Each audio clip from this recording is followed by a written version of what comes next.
مشاهدينا، الخدمات العلاجية المجانية هيكلمنا فيها بالتفصيل وعنها بالتفصيل الدكتور محمد غباشي، مدير عام إدارة القوافل الطبية. صباح الخير يا دكتور. صباح النور يا فندم. كلمني النوع ده من القوافل الطبية اللي منتشرة في كل ربوع المحروسة، ازاي بتحقق العدالة الصحية في كل المحافظات؟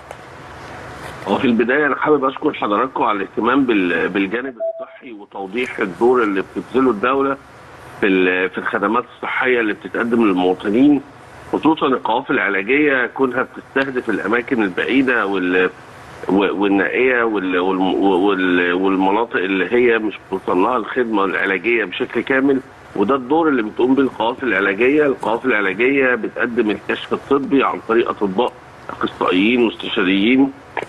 كمان بنقدم الفحوصات المعملية وفحوصات الأشعة وكمان الأشعة العينية والسونار. كل ده طبعا علشان نسهل على الطبيب اتخاذ القرار المناسب تجاه المواطن، سواء كان هينهي خدمته في القافلة عن طريق صرف الأدوية أو عن طريق الإحالة لاستكمال العلاج بالمستشفيات. وطبعا الخدمة دي بتتقدم بشكل كامل بشكل مجاني تماما يعني. كلمني عن اهدافها، انتوا بتستهدفوا ايه شكل الخدمات المقدمه مش بس للمواطنين، كمان المتابعه بتاعتهم، يعني الكشف الطبي، العلاج بتاعهم، المتابعه المستمره طول الوقت، توعيتهم، لانه في كتير من القوافل بتقدم كمان توعيه وزي ترشيد كده للمواطن انه في امراض اسمها كذا ما يعرفش عنها حاجه، تدريب كمان الدكاتره والفنيين اللي موجودين في كل القوافل دي. ده امر مهم جدا، التطوير اللي حاصل في شكل هذه القوافل وامتدادها لمحافظات مختلفة وخصوصا المناطق النائية اللي كمان بتخف الضغط على المستشفيات. بص حضرتك، هو لو اتكلمنا عن القوافل والخدمات اللي بتقدمها، يمكن القوافل العلاجية المتنقلة دي أداة مهمة جدا لوزارة الصحة، بحيث ان هي تديها الأريحية ان هي تبقى موجودة او تقدم الخدمة للمواطنين في اي مكان مهما كانت صعوبة المكان.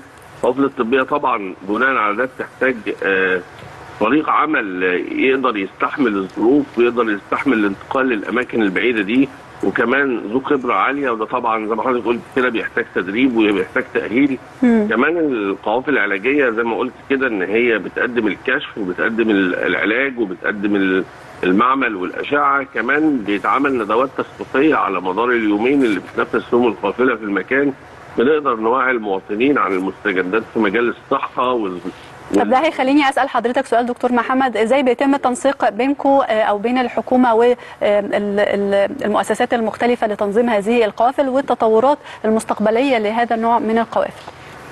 بص حضرتك، هو احنا عندنا القوافل الطبية والعلاجية بشكل عام فيها جزئين. الجزء الأول وهو اللي بتقوم به وزارة الصحة بشكل كامل عن طريق خطة نصف سنوية بتتوضع وبيبدا الاعلان عنها زي ما حضرتك شايفه كده عن طريق صفحات السوشيال ميديا او عن طريق التنسيق مع الجهات سواء الادارات المحليه او المحافظات، لان طبعا احنا بنغطي كل محافظات الجمهوريه. وطبعا دي حاجه بتبقى زي ما قلت لحضرتك كده خطه نصف سنويه موضوعه ممكن ما بيتغيرش فيها غير الظروف الطارئه بس في الاماكن او في المواعيد، لكن دي موجوده زي ما قلت لحضرتك كل 6 شهور. الحاجة الثانية القوافل اللي بتتم مع التنسيق مع مؤسسات المجتمع المدني، ودي بتبقى تشاركية، سواء كان يعني وزارة الصحة بتشارك بتوفير اللوجستيات او مظبوط الاشراف او توفير الامكانيات اللي هي تساعد المؤسسة اللي طالبة تنفيذ القافلة على تقديم الخدمة، وطبعا الى جانب كمان ضمان ان المؤسسة بتقدم خدمة تليق بالمواطن المصري. صحيح. وضمان ان المواطن المصري زي ما قلت لحضرتك كده، وهي دي دكتور محمد الحياه الكريمه والعداله الصحيه اللي يعني الحكومه بتشتغل عليها طول الوقت. بشكرك شكرا جزيلا دكتور محمد غباشي، مدير عام اداره القوافل الطبيه.